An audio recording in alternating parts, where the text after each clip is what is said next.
Good morning, good afternoon, good evening, folks. Michael Zuber, one rental at a time. It is Wednesday, and that means we bring on the man, myth, the legend, Matt, the mortgage guy. How you doing, sir? I'm doing great. Did you notice how like one rental at a time and Matt the mortgage guy, the purple is kind Yeah, of like yeah. we're You're a we're, little we're softer, aligned a now. little dark. There you go. I like it. I like it. Yeah, yeah. Well, hey, we're gonna try to do 3 episodes here. 8 to 10, maybe 12 minutes each. The first one I want to talk about is there's some pretty pessimistic calls about the mortgage business next year, specifically refinances or cash out refis. And I just wanted to play with the numbers, right? I think it was Motley Fool. I think I read it on Monday, maybe Sunday.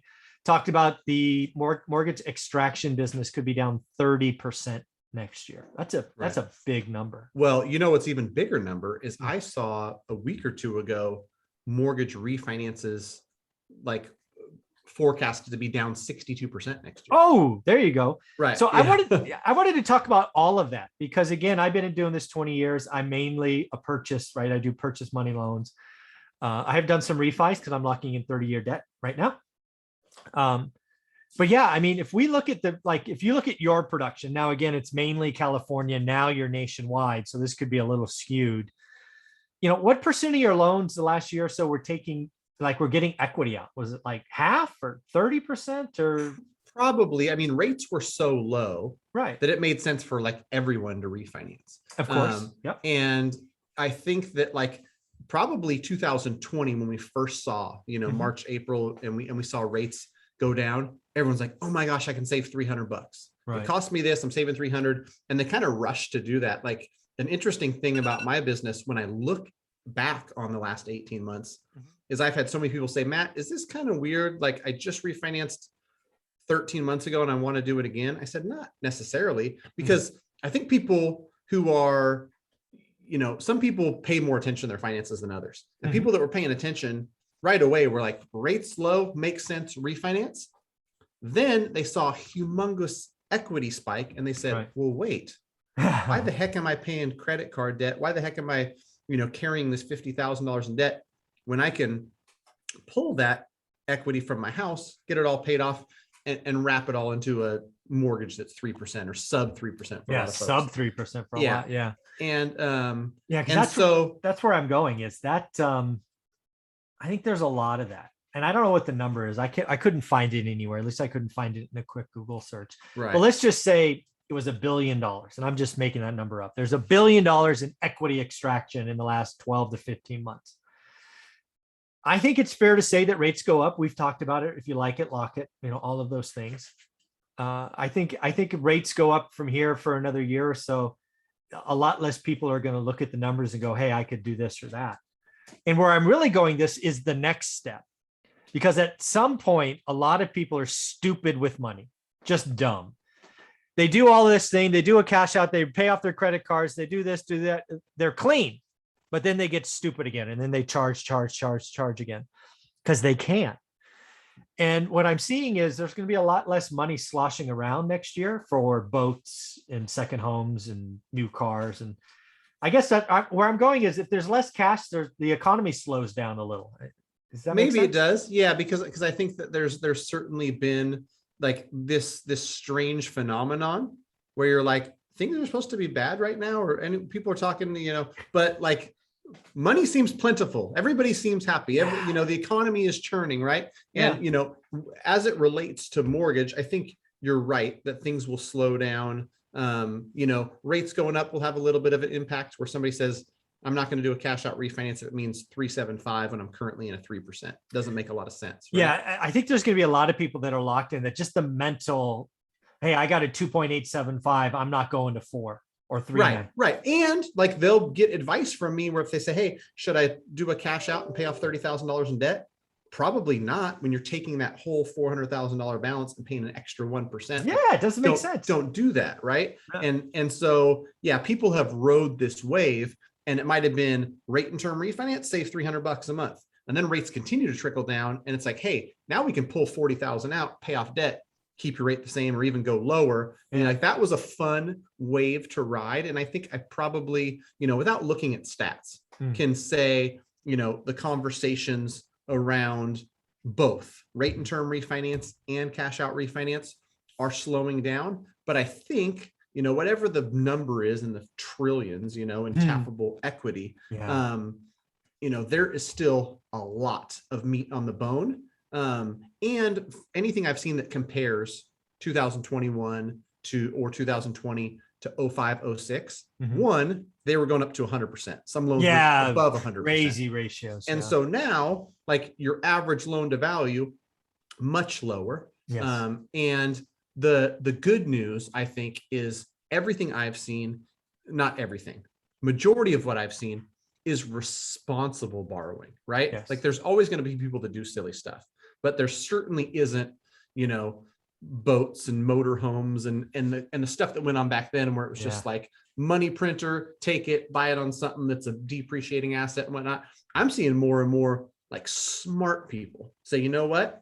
I'm going to go 70% loan to value here and here on these two investment properties, pull cash out, invest here where I can get 7% return, and I'm borrowing one rental at a time, baby. Right exactly. And I don't know, maybe I'm biased because I talk to the smart people at one rental at a time, but my overall business, that's some one rental at a time folks and lots of other folks, it's been similar, where people aren't doing crazy stuff. But like you said, the average consumer or the average person without a bunch of financial literacy is going to make mistakes. They're going to do stuff that may not make a lot of sense financially. But a couple things to keep in mind is the lending in 2021 is good lending.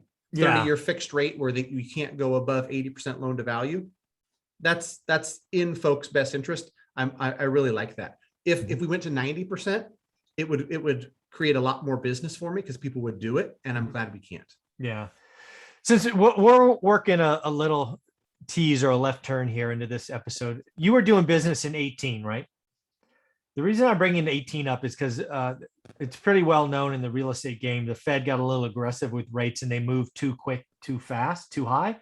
And that really caused everything to stop for like 4 to 6 months. Did you see that in your business as well? What's funny is I pulled up the numbers because 14, 15, 16, 17, I was in direct lending. Okay. And then 18, I transferred to the broker world. And whenever you make any sort of shift or move, it's like, all right, we got to get, stabilized at this new company, this new model.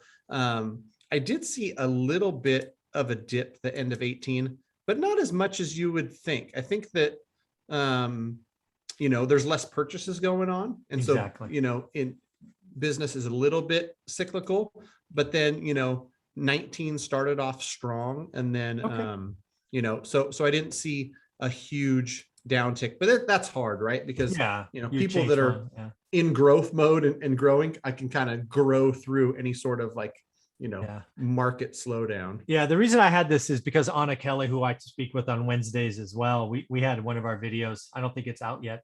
It'll be out, I think, at noon. Talked about Jerome Powell not going to be renominated. It was our guess.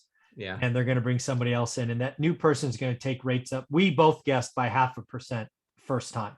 Yeah. I think they have to cool inflation. Yeah. The percent I saw this morning was the June increase to rates. It's like 87% likelihood that June of 2022 is going to be the first tick. And I love it because I've been calling that for a year. When everybody said the Fed wasn't going to do this until 2024, I'm like, you guys are freaking jokes. That is so not true.